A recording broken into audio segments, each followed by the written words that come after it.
How to save ChatGPT conversation as PDF. Hello guys, this is Atticus and welcome back to another tutorial video. In today's video, I'll teach you guys how you can save a ChatGPT conversation as PDF. So without any further ado, let's dive right into it.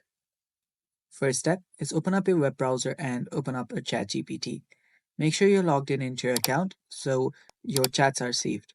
So open up any chat that you want, and after you open up the chat by pressing on the left sidebar, you can just copy what you want to, change into PDF. So you can simply copy all the text that you want as your PDF, and then you will see the right click option.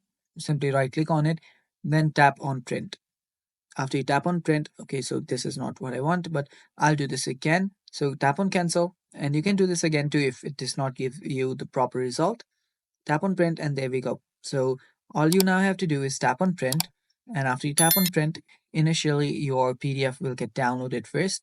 Tap on save, and after you save it, you are good to go. And that is how you can save ChatGPT conversation as PDF. Thanks for watching. Stay tuned for more upcoming tutorial videos, and bye bye. Take care.